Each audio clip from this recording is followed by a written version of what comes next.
Shalom, selamat pagi saudaraku. Selamat hari Minggu ya. Ini hari Minggu ya. Selamat beribadah, selamat melayani Tuhan ya. Selamat berkumpul bersama dengan keluarga dan beribadah bersama dengan keluarga, saudara seiman semua ya. Saudaraku yang terkasih dalam Tuhan, hari ini hari yang istimewa untuk GSKI Rehoboth Semarang. Karena hari ini adalah hari ulang tahun anniversary yang keempat untuk GSKI Rehoboth Semarang. Ya, kiranya Tuhan terus memberkati pelayanan GSKI Rehoboth Semarang, menjadi corong untuk membawakan kebenaran, setiap jiwa yang mendengar pun diubahkan dan kembali hanya untuk kemuliaan Tuhan.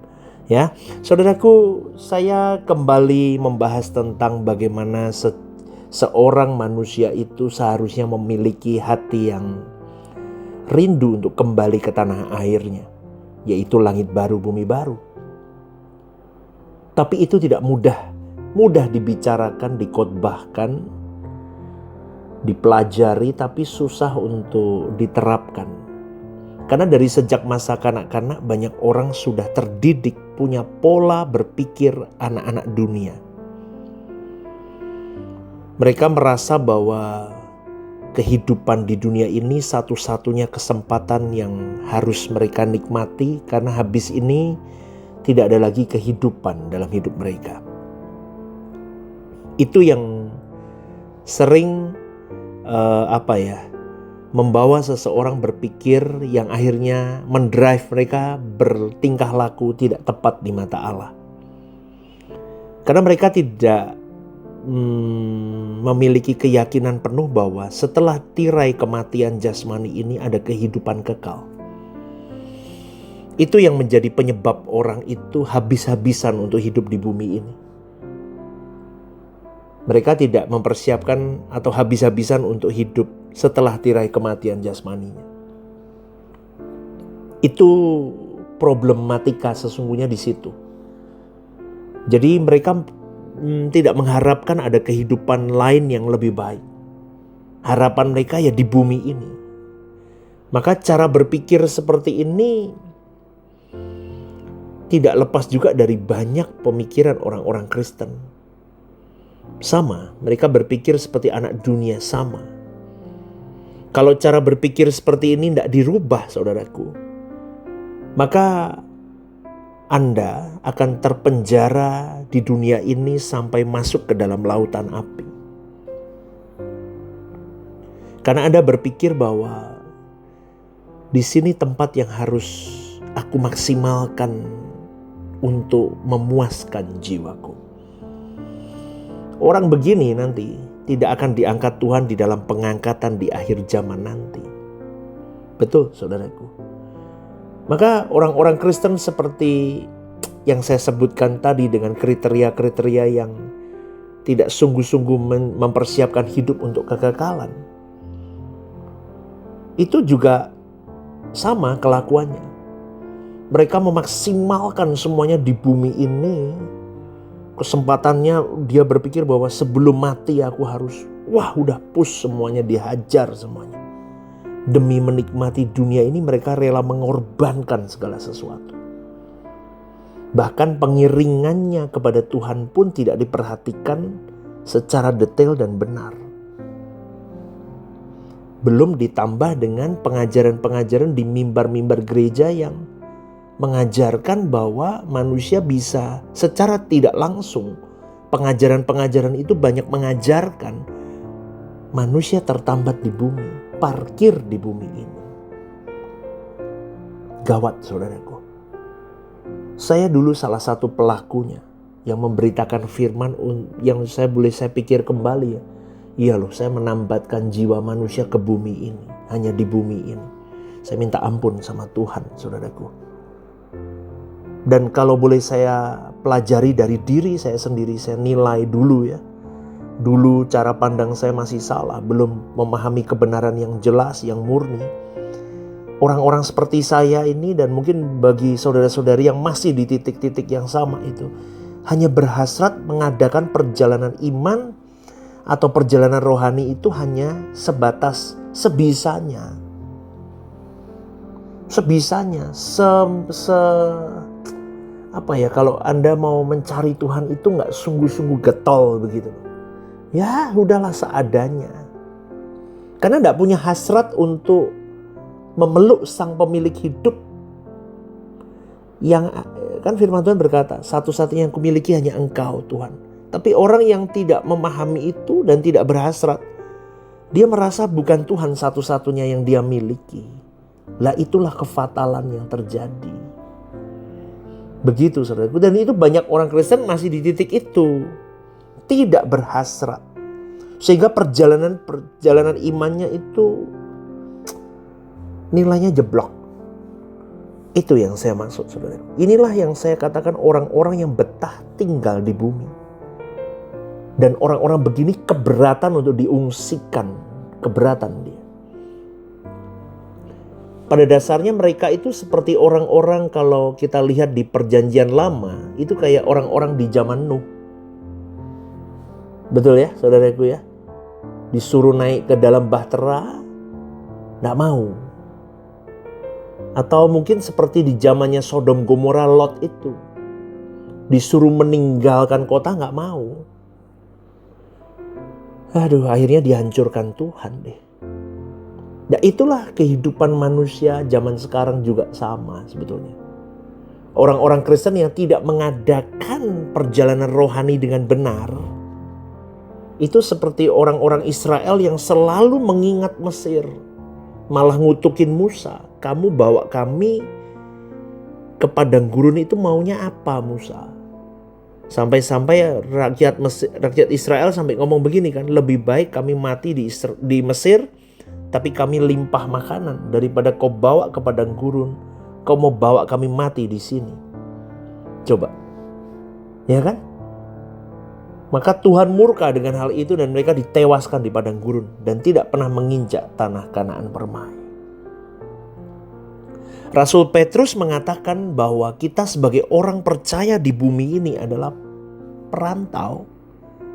Merantau. Orang kalau merantau itu tidak lama saudaraku. Hanya sementara. Sementara merantau. Stranger. Tamu hanya datang. Orang asing atau orang yang dari luar daerah atau luar negara. Hanya mampir sebentar. Itu kita. Warga negara kita itu di langit baru bumi baru. Bukan dunia. Maka kita dimampirkan di dunia ini hanya sebentar, kata firman Tuhan, 70 tahun, 80 tahun. Karena kita akan pulang ke negeri kita. Maka saudaraku, warga negara kita harus jelas dulu supaya Anda fokus ke sana. Jadi perantau itu adalah seorang yang musafir, yaitu orang yang sedang ada di suatu perjalanan, tidak menetap, garis bawahi, tidak menetap di suatu daerah karena sedang menuju suatu tempat tertentu. Rasul Petrus menggunakan ilustrasi pendatang dan orang yang menumpang di bumi untuk menunjukkan secara tegas posisi kita sebagai orang percaya di tengah-tengah dunia. Itu juga sama. Sementara kita di bumi ini. Maka saya mau katakan saudaraku, saking langkahnya orang yang berpikir bahwa dia hanya sementara di bumi ini.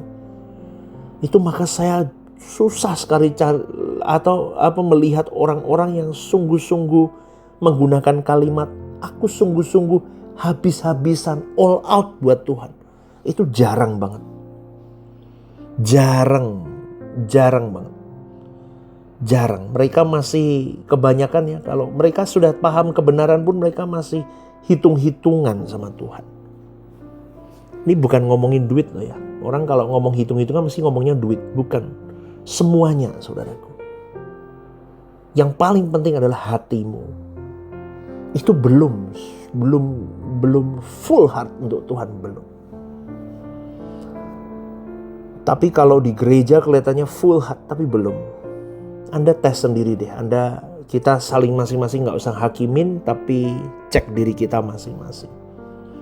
Karena saking langkanya atau tidak adanya berita mengenai kemusafiran orang percaya ini yang diberitakan. Jarang. Maka renungan pagi ini saya beritakan supaya Anda mengerti bahwa kau musafir sementara di bumi ini. Sementara aja kamu masih mau santai-santai, mau apa lagi? Amin, saudaraku. Maka sangat besar kemungkinan banyak orang Kristen memandang kalimat yang tadi saya sampaikan tentang kemusafiran ini sebagai sesuatu yang asing. Kemarin saya katakan itu juga kan. Ini terjadi karena sudah sangat lama orang Kristen tidak mengajarkan ajaran ini, tidak mendengar ajaran ini, tidak diajarkan ajaran ini. Kalau orang Kristen diajarkan, diingatkan terus tiap hari, kau seorang musafir, sementara di bumi, apa yang kau kejar? Ayo, apa yang kau kejar? Itu kayak kita di reminder, diingatkan ulang, kamu sementara. Jangan salah pilih keputusan hidupmu. Betul gak? Maka orang percaya akan terus teringat dan akan terus diingatkan untuk berbenah. Maka dibutuhkan tekad, konsistensi, komitmen tinggi, disiplin tinggi untuk menjalani perpindahan itu, saudara. Perpindahan orang percaya ke dalam kerajaan surga itu bukan nanti setelah mati, enggak.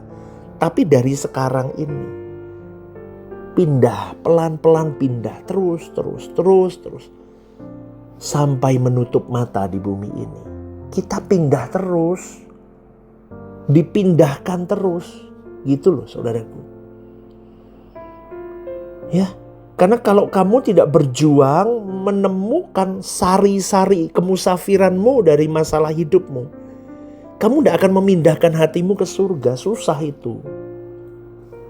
Maka setiap kali bangun tidur, tiap pagi sampai malam, temukan sari kemusafiran yang akan merangsang kita untuk memindahkan hati kita ke surga. Ya, amin saudaraku. Amin ya saudaraku. Jadi kita mau berita ini kita gemakan di dalam hati kita dulu. Maka kita akan merangsang diri kita untuk, ayo aku mau kembali ke jalan yang benar. Jalan menuju kerajaan Bapakku. Ayo kita mulai belajar untuk menghayati kehidupan sebagai musafir di dunia ini. Karena tanpa jiwa kemusafiran kita itu, kita gak akan pernah bisa memiliki iman seperti Bapa beriman kita, yaitu Abraham. Berarti kalau Anda belum memiliki iman sekualitas dengan iman Abraham, maka kita belum memiliki percaya yang benar kepada Tuhan Yesus. Coba renungkan ini saudaraku. Kiranya renungan ini biar membawa engkau dan saya semakin berhasrat untuk berjuang sampai di titik darah penghabisan kita. Karena kita harus pulang ke tanah air kita. Pokoknya ngotot aja, aku mau pulang ke kampung halamanku. Maka jangan salah alamat, saudaraku. Maka jangan sampai tiketnya habis untuk pulang. Ngerti gak maksud saya? Kita kehabisan tiket untuk pulang karena kita selama hidup salah pilih apapun yang harusnya membawa kita memilih hal-hal yang benar. Rindukan itu. Rindukan kerajaan surga. Dimulai dari hari ini. Datang ke gereja lokalmu. Tertanam di sebuah gereja lokal. Digembalakan, taat, belajar, bertumbuh, berbuah. Jadilah pengajar habis itu. Dari murid jadi pengajar. Memuridkan banyak orang. Terus memultiplikasi dalam hidupmu. Imanmu harus dimultiplikasi. Teladan hidupmu harus dimultiplikasi. Terus harus punya murid, dimuridkan. Memuridkan dan dimuridkan dan memuridkan. Dimuridkan, memuridkan. Terus. Itu fungsi dari gereja lokal. Itu yang saya rindukan. Semua para pendengar renungan The Message, ayo bangkit. Bangun dari tidur panjang kekristenanmu yang selama ini suam-suam saja. Ya, jangan trauma dengan pelayanan. Ya, jatuh bangun pelayanan normal, bangkit lagi. Lihat Tuhan, pandang Tuhan, dan milikilah jiwa kemusafiran. Maka aku kerjakan semua hanya untuk bekalku kembali ke tanah airku suatu hari nanti. Ya, selamat hari Minggu, selamat beribadah saudaraku. Tuhan memberkati hidupmu ya. GSKI Rehoboth Semarang, one vision, one heart for harvesting. Tuhan memberkati.